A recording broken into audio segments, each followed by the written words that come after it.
Thomas Soto. Le vrai faux de l'info de la matinale, Jean-Philippe Ballas, bonjour. Bonjour Thomas, bonjour à tous. Ce matin, victime de la guerre ou victime du climat. Avec Ségolène Royal, ministre de l'écologie, invitée de France Inter hier matin.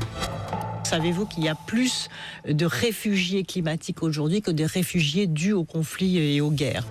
Il y a plus de réfugiés climatiques que de réfugiés dus aux guerres, c'est ce qu'affirme Ségolène Royal. Vrai ou faux, Jean-Philippe? Je dis faux Thomas, et pour plusieurs raisons. D'abord, c'est quoi un réfugié climatique? Parce qu'on entend souvent ce terme, mais il n'a pas de définition précise, officielle, il n'y a pas de cadre légal.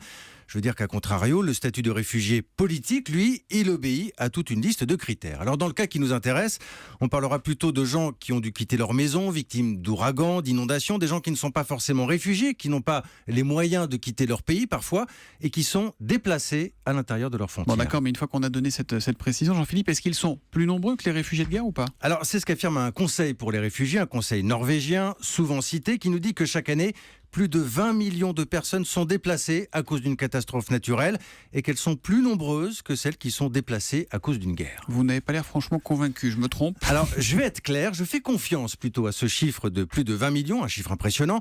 Je dis simplement, Thomas, qu'il n'y a pas grand sens à le comparer aux victimes de guerre. Alors oui, dans les deux cas, ce sont des familles qui partent de chez elles avec des traumatismes, mais les histoires sont quand même très différentes. Et j'ai un autre chiffre, celui des Nations Unies, le Haut Commissariat aux réfugiés, qui nous dit qu'en 2014, près de 60 millions de personnes dans le monde étaient déracinées à cause des guerres, des conflits et des persécutions. Bon, mais en même temps, on peut comprendre que les experts du climat aient besoin de marquer les esprits, surtout en ce moment. C'est vrai qu'on a souvent tendance à parler du changement climatique comme d'une catastrophe encore lointaine. Il est donc important, Thomas, oui, de dire que les victimes sont déjà là, de plus en plus nombreuses, des situations qui génèrent parfois des conflits d'ailleurs, mais cette donnée devrait se suffire finalement à elle-même sans qu'il soit besoin, encore une fois, de la comparer à celles et ceux qui fuient la guerre. Le message est passé à Ségolène Royal, le vrai faux de l'info de la matinale. Elle n'est pas la seule, d'ailleurs. Tous les matins, après le journal de 7h30 sur Europe 1. À demain, Jean-Philippe. À demain.